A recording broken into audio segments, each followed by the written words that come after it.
Merry meet everyone. I wanted to do a video to kind of give my final word on Self-Love September. That sounds far more dramatic than it needs to be. Just basically kind of review what I've learned and kind of summarize what it ended up being for me. Before I get into that, I did also post a video of my last craft for Self-Love September, which was a banishing mirror. This is its final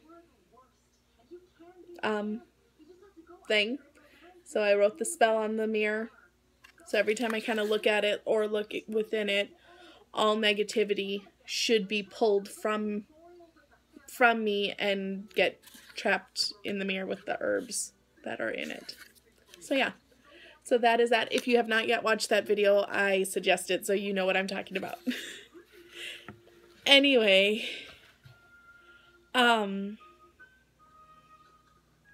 Self-Love September was not at all what I thought it would be. It threw me a lot. I think part of it was on me. I entered into it very naively. I thought it would kind of be a fun experience and okay, I can make a lot of crafts and kind of share them with people and see what they would do and work on this ongoing thing with me, but do it in a way that's accessible and kind of different. And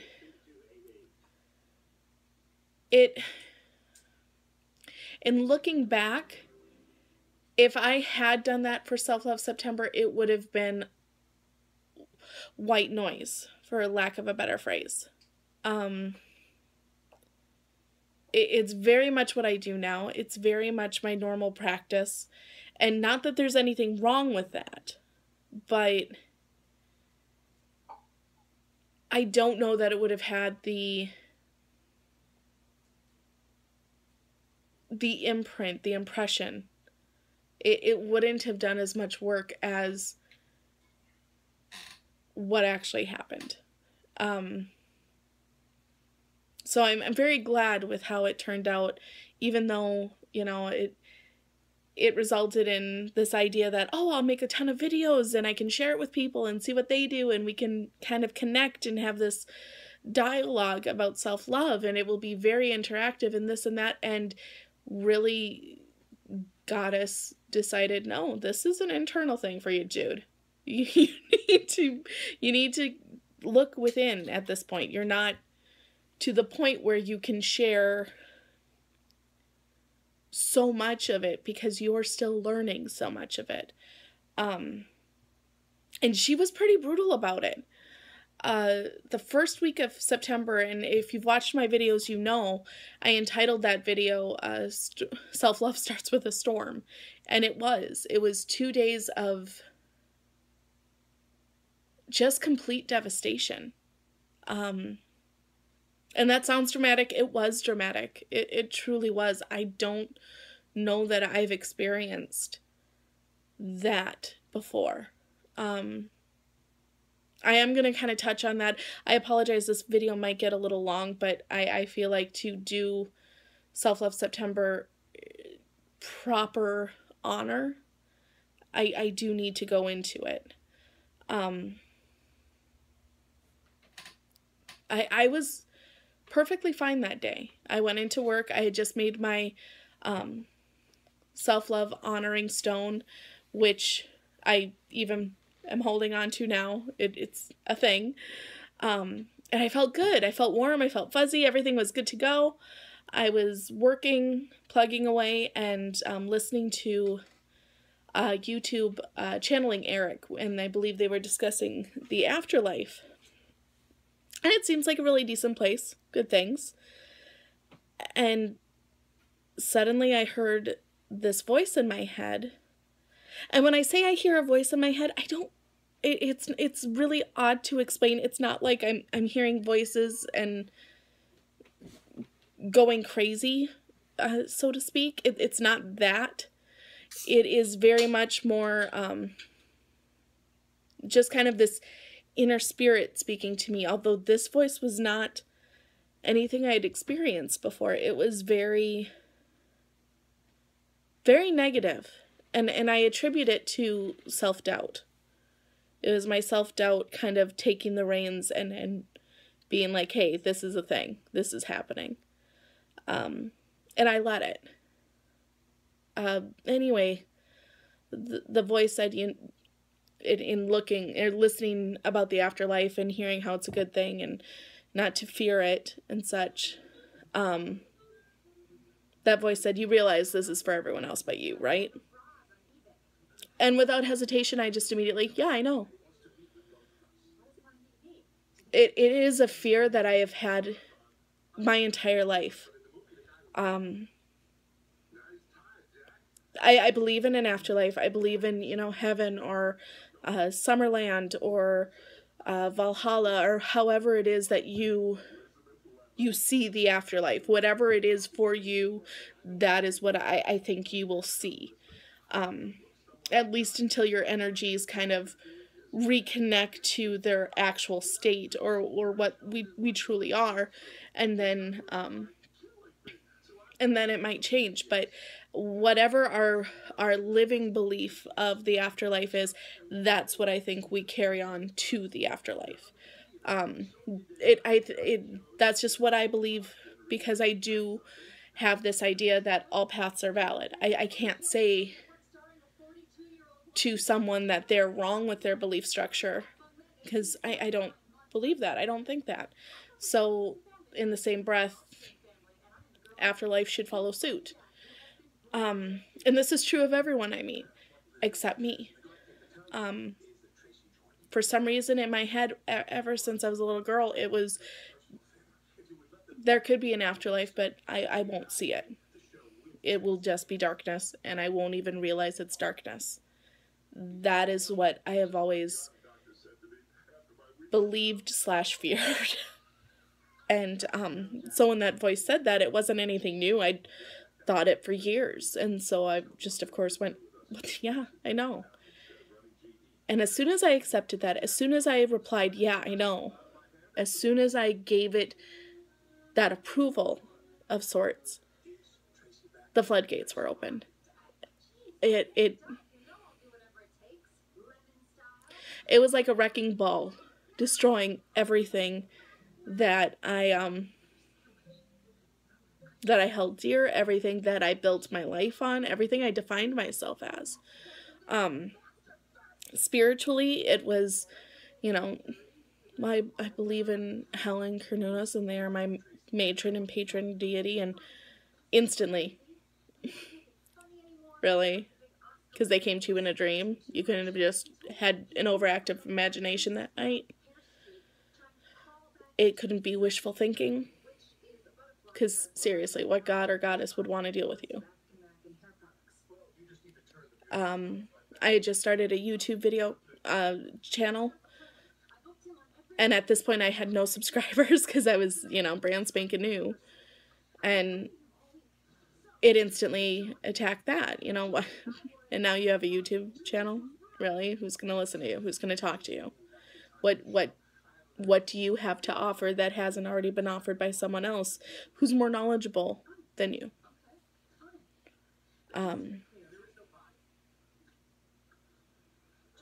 Then it went to the mundane.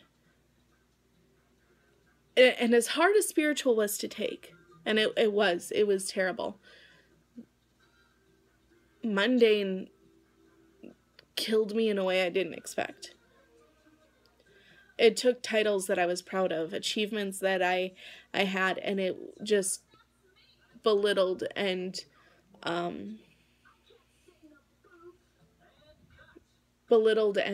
demeaned everything.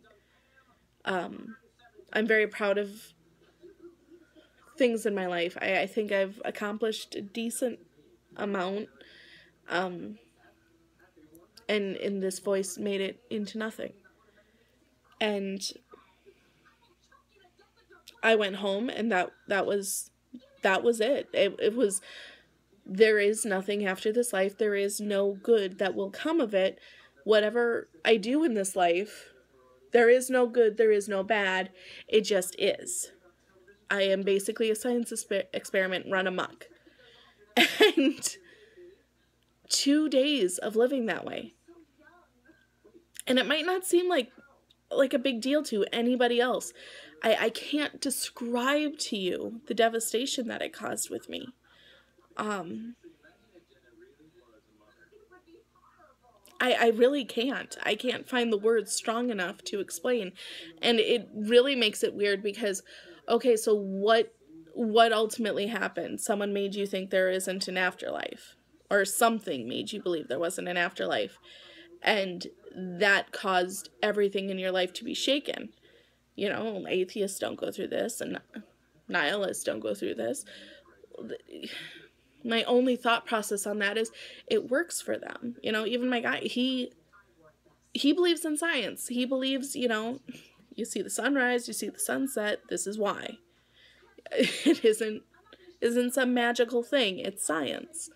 And it works for him, but for me, I struggle with that. I don't know why. I just do. I can't. It isn't my path. That's why. As I'm saying it, the very positive voice in my head is going off, answering questions. It doesn't resonate with me because it's not my path. It's not my belief structure. There's nothing wrong with someone that does have that belief structure. It just ain't me. So for 2 days, I lived a life that wasn't mine. I believed a belief structure that wasn't mine. And it just killed me because here I am trying to fit myself into this mold that wasn't me. And the more I think of that, the more I kind of go over that in my head, the more that resonates with me because that's what I used to do. That was what I was, to be accepted. Whatever group I was with, whoever I was around, I would change myself to fit that mold. And I don't do that now. Not to that extreme. But I do notice little inklings of that once in a while. I do notice when I'm with, you know, a group of friends that are very theater and dramatic. That's kind of what we talk about, and that's what I go to. And of course, I'm not going to talk to them about my witchy stuff if they don't have an interest in it. But I notice certain things about me change. And although it's still light years away from where I was, it does show me I still have work to do there. But I digress. So 2 days like that, 2 days of being in just these shadow lands, this gray life. And it was awful. It was terrible. And Sunday morning I woke up and I remember feeling this calm just kind of wash over me. And I remember thinking, it was weird because I would say I heard a voice, but I didn't hear a voice this time. It was genuinely just kind of a thought that popped into my head, which was, is this really what I want? You know, but it came through as someone was talking to me. Is this what you want? Is this the life you want? My answer is no. You know, this was terrible. Who would want this? Who would want to live a life that wasn't theirs? Who would want to walk a path that isn't theirs? And this isn't my way. I could identify this wasn't me, but I couldn't shut off the cascading negativity that was going on in my head. And then simply, you know, is this what you want? No, of course not. And then the next thought came. If this isn't what you want, why aren't you fighting? And I don't know. I didn't know then, I don't know now. I can identify that in that state, in those 2 days, it was easier to just let it happen. It was easier not to fight. Several people would try to talk me out of it. dear God, the guy, he and I remember Friday calling him and just being in tears because I felt like I'd lost everything. And even he's like, sweetie, this is faith. You have to just go with it. You can't have proof of everything. You have to just go with it. And if you're negative about, he always says this though, if you're negative about something, if you think something's going to fail, then it's going to. And I can remember our conversations throughout this weekend, and it was just like that the entire time. So it wasn't like I didn't have support. It wasn't like I didn't have someone in my corner. The issue was I wasn't in my corner.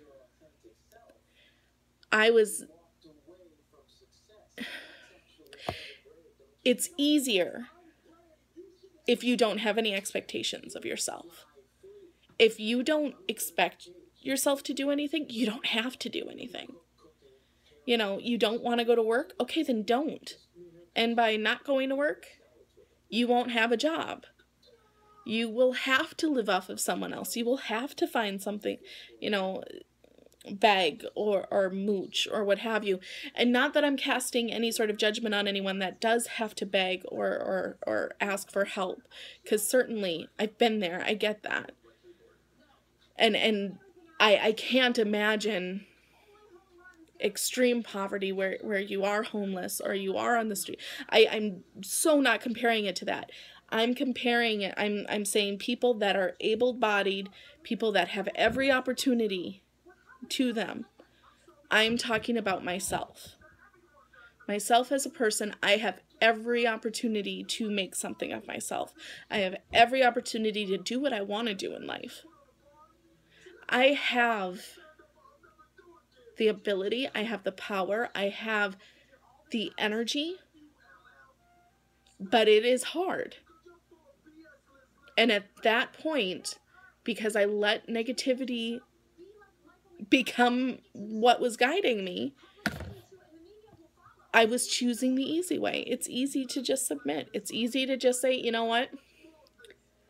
I don't buy into this. I can't deal with this right now. I'm just not going to do anything. Burnout is one thing, but this was so worse than a burnout. So worse. And until Sunday morning, I just was letting it rule me. Because I didn't want to fight it. Because I bought into it. And I think part of me wanted to buy into it at that point. Trying to focus on self-love was going to be a lot of work. I think I realized that, especially since it's something that I know nothing about. I cannot explain to you how difficult it is for me to be in that frame of mind. And there I was saying, I'm going to embrace this fully. I didn't even know where to start. And that was scary. So I hid. I let self-doubt control me. And after 2 days of it almost devastating me completely, I really think Goddess spoke up and said, what the hell are you doing? In what world does this make sense? Do you want this? No? Okay. Then don't accept this. Do something about it. On top of it, it was my daughter's birthday weekend. It was, we were going to the fair with her. There was all this stuff that was going on this weekend. I was so excited about it. And I let 2 days go by because I didn't want to fight. So at that point I fought. And as soon as I made that decision to fight, almost as quickly as it had started, it was gone. That feeling, that dread, that loneliness, that stagnation, just gone. I did my video, and I completely opened up myself for this opportunity, for this experience, because I didn't know what else to do at that point. At that point, I knew it wasn't going to be, hey, I can make bath salts. I could, It would help a little. But my experience had already become so much more profound than simply making some bath salts and a candle or two. And every week was another lesson that was so personal and so embedded in me. And things that I could take pride in, but things that were shadows, are shadows. You know, there's so much work to be done. And I view Self-Love September as a jumping off point for me. I think it's a great, fun month for people that have a base of self-love, for people that can look at themselves and be like, yeah, I'm good most of the time. We all have our days. We all have frumpiness. It happens.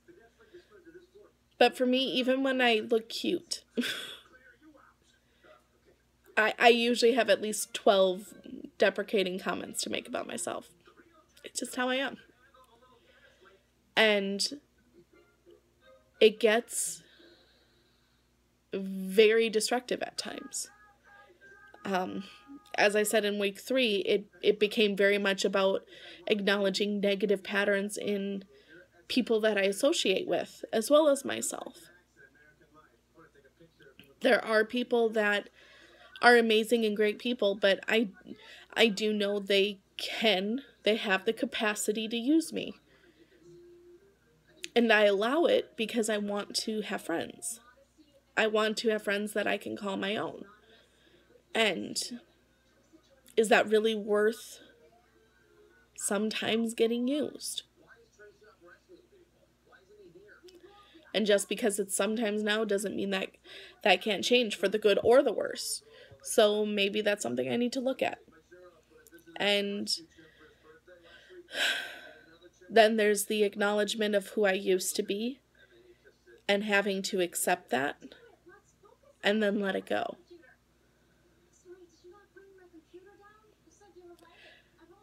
And then there's just the concept of letting go, which is incredibly difficult for me. I can't let things go. I gotta work on them. I gotta control them. And that's not part of the game. So Self-Love September became a lesson of learning that I don't have all the answers, that I am far from being ready to partake in fun aspects of this process. I have a lot of hard work to do before I can begin sharing my experience completely, because I need to understand my experience completely before I can tell someone about it. I can share my musings, which is what I'm doing now, but I wouldn't begin to craft, to thank the God and the goddess and whatever other energy there is in aiding me until I understand what I'm being aided through, if that makes sense. And then it was a lesson of acceptance, learning who I was in the past, learning who I am now, learning that my journey for acceptance isn't necessarily healthy. While it is something that is normal, it is something that I need to be aware of. And then it began a journey through understanding negative patterns in others and in myself and what that means to me. And taking a lesson from my daughter. That one just threw me. Seeing her, and she daily surprises me. I am sorry, I'm getting emotional. She teaches me daily about things that I have lost and that I want again. And her bravery is just astounding. She is very intuitive. She knows when she can approach someone. And she knows when it's like there are people that I get bad juju from and she gets bad juju from them. So I love that aspect. But seeing her at that wedding and just going up to anyone and everyone and just, hi, I'm Lily and blah, blah, blah, blah, blah, blah, blah. and then seeing me cowering in the corner. She may only be 3, but I could learn a lot from her. And although that seems like a real simple thing, that's a powerful thing for me to admit to. Because I like to think I have a lot of the answers. I don't have all the answers, but I like to think I have a lot of them. Certainly more than a 3-year-old. And I'm wrong. And then letting go. Just acknowledging I can't do everything. I can't be everywhere. I can't possibly fix everything. I'm very big on fixing things. And when I can't fix things, it throws me. And I need to accept that.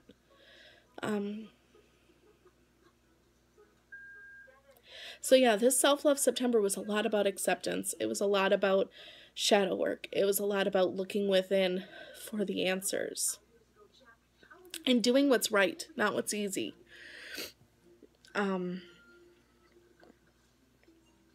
I also, I did find with so much, wow, that was an odd pronunciation, with so much going on internally and dealing with so much significance, I almost started questioning my crafting. And this was very recently. I was kind of getting ready for my Samhain dedication of crafting for 30 days, and I stopped halfway through researching something and went, for Self-Love September, it was wrong for me to craft. I don't want to be wrong like that again. I don't want to be naive. I don't want to be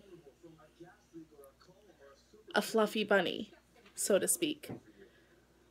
And very quickly, it became aware my concerns in those ways were not based on my own concerns. Like, it wasn't that I never look at my crafting as being fluffy bunny or newbie or whatever. There are people that have amazing gifts, and I'm super jealous of them. My witchy sister in arms, I think, is very empathic, and I love that. And she is very structured and understands ritual, and I get so lost on what comes first and what comes second, and how you should do this, and how, I was, in doing the craft for, my last craft for Self-Love September, I was trying to remember how to do a banishing pentagram. She knows that crap. I mean, not crap, but she knows that stuff. Just right out of thin air. She's got it. I wish I could do that. And I wish I was empathic. I wish I understood what someone else was going through like that. And gosh, I would just be so thrilled if I had some sort of gift to communicate with the spirit world, or see them, or feel them. And I could go on and on and on, because I really don't feel like I have any of those supernatural gifts or natural gifts. But I can craft. And crafting is so much more than just little artsy fun things. It is sacred to me. And I just watched Bova's Savvy today, where they were talking about how everything's sacred. And that's so true. And I giggle at myself, because I know I do that too. Sacred this, sacred that. But truly, I don't know another word to describe it. I've never had the feeling that I feel when I'm sitting at my altar making something, or at the computer researching things, or on my phone looking up correspondences for herbs. I know it drives people nuts. I'm sorry, sweetie. I know it drives you nuts. But I get those goosebumps, and I feel connected when I'm working on things. It might just be a silly candle. It might just be a nothing kind of incense. The mirror I made today, it's a little mirror. It's going to sit in the corner. That's what it does. But it's so much more. And it is my connection to divine. It is my connection to my path. It is my path right now. And while someone else looking in could say, really? your dedication for Samhain, one of the most, honoring times of our year, is you're going to do a bunch of little crafts. Well, yeah, but they're not a bunch of little crafts. They're very personal. They are very intimate. They are very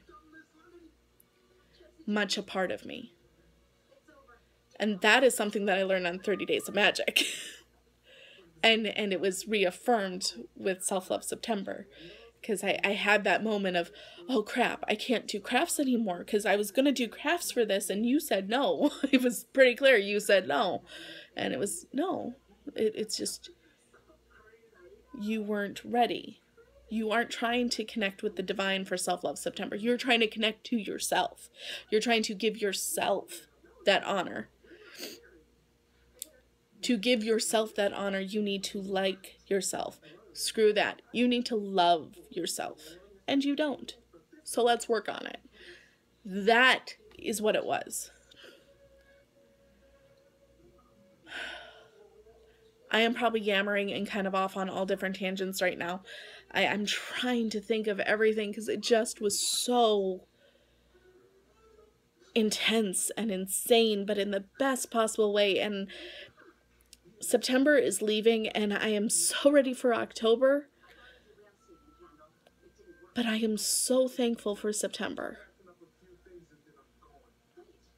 And while the differences may not be very visual, even people that see me every day, I don't know that they would say I've grown any or learned any, but I know I have. I feel like I've almost been tested in a way, at least in that first week. I feel like very much like it was a test, like if the answer to, is this what you want, had been, yeah, I just want to be left alone, just F off. I could have said that. And if I had, I don't think I would be here right now. I mean, I would still be here. I never wanted to, take myself out of the equation. But I don't think I'd be making videos. I don't think I would be gearing up for a 30-day dedication to my matron goddess. I'm pretty sure my matron goddess would have hightailed it out of there if I had said, yeah, this is what I want. Her and Carnunos both would have been like, fine, see ya, good luck. That's just how it would have been. And Mabon would not have been a thing. My absolute and utter gratitude that I have been feeling for the past week would not be a thing.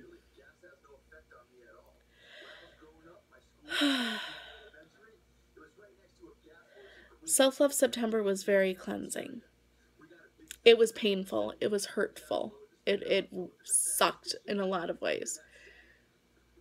But it was amazing when all is said and done. It was eye-opening when all is said and done. It was so needed. In the end of it all, I am so thankful that I decided to partake in this. And just one last thought. Taking these kind of journeys is are terrifying. Having to admit your shortcomings is horrible. It's easy for me to make jokes about things like, I look like Jabba the Hutt. It's easy to make jokes about, oh, this is cute, I wish they had it in my size. It's very easy and nonchalant to do that. But to actually look at yourself and say, this is an issue, and I need to work on it. This is my habit, and I'm not happy about it. That small little admission is huge. But more work needs to be done. Don't be afraid of the work. Don't be afraid of having to face your shadow self. Because although it's scary, although it's unknown, although it's very raw and very emotional, it is so rewarding at the end of it. And it is so needed. Because I think for those of us on the spiritual path, we want to better ourselves. We want to do more. We want to be better. Quote unquote, be better. We all want more from this life. And not only do we want more from this life, we want to give more to this life and to this world and to our loved ones. And if we just go skating through life, seeing butterflies and sunshine, we can do some good. There's some positive things we can give out. But think about how much more rewarding it would be for us to say, both sides of the coin. Babo Savi also on their video mentioned talking about shadow self today, which I thought was a little ironic since I knew this video was coming up.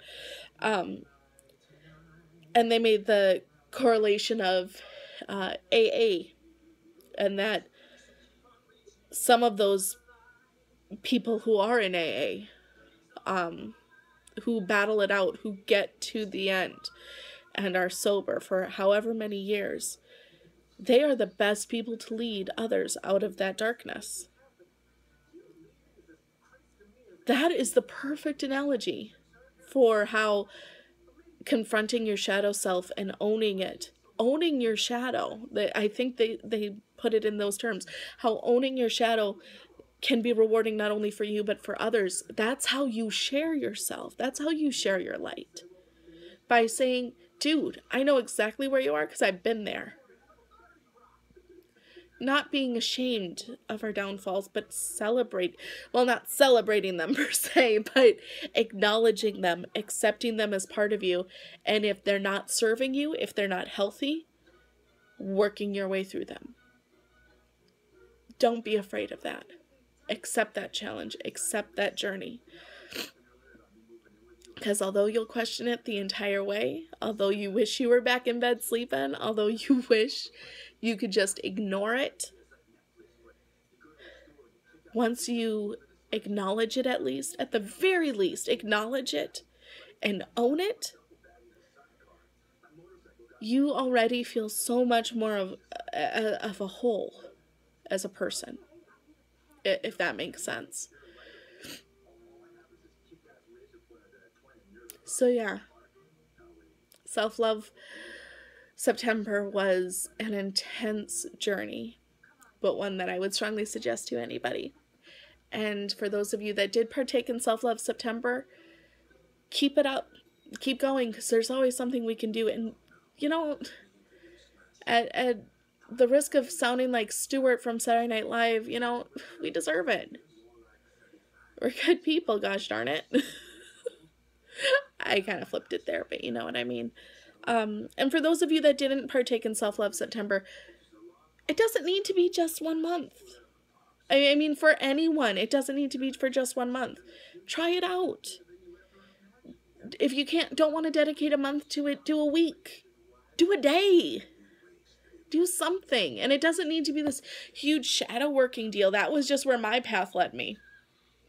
There are people that took time for themselves because they need to nourish themselves and they need to spoil themselves.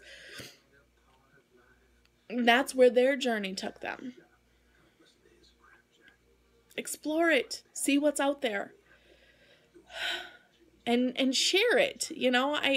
I get that as witches, as pagans, as whatever it is you identify yourself as, I get that on these spiritual paths, we are very secretive. We have reason to be. Our history is not one of, kittens and lovey-doveys. It's been hard. It's been painful. It still is. Many of us were, outsiders as kids and kind of cast-offs, or at least that's my experience. And It's hard to trust people. It's very hard to trust people. But you know, if we can just try and learn from each other and hear what each other has to say, I think the rewards are so much more important than any sort of thing that could be taken away. I think I learn so much more than I could from someone that just is open about their life and explains to me about their things, and I get some things are secret. There's a lot during Self-Love September.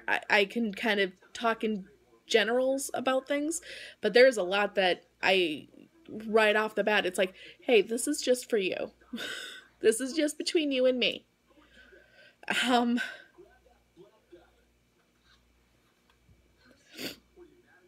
But, you know, if we have these breakthroughs, if we have these moments of aha, and we don't share them with anyone, what good is that doing? It's not spreading our knowledge. It's not spreading our love. It's not spreading our wisdom. You know, that's the thing about Crohn's. Crohn's have been all over the place for me lately. And I get why. But Crone energy has always been a thing for me, and I genuinely think it's because I feel like I'm connected somehow to that kind of energy. And a crone shares her wisdom. She may be selective who she shares it to. I get that, but she shares it. And she wants you to be the best you can be. And the way you're going to be the best you can be is by having a place in community and someone to talk to and someone to reach out to. And by having someone you can read, you know, exchanging ideas, exchanging energies. Okay, I really need to end this because I feel like I'll just keep rambling. But you get my energy. I'm sure you do. You get my gist. Be there for each other. Help each other out. We all need to do that. And take some time for you as well. And don't fear what's hard. And because 9 times out of 10, whatever is hard is usually what's right. And with that, I bid a fond and exhausting farewell to Self-Love September. I hope those of you that took the journey had a great experience as well. Samhain is right around the corner. Tomorrow starts 30 days of Samhain crafting, a dedication to my northern traditions and my matron goddess Hel. So I will see you tomorrow.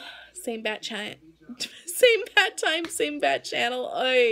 Yeah, I need to go to bed.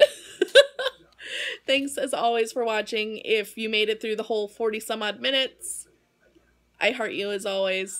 Like, subscribe, all that fun stuff. Have a great night. Blessed be.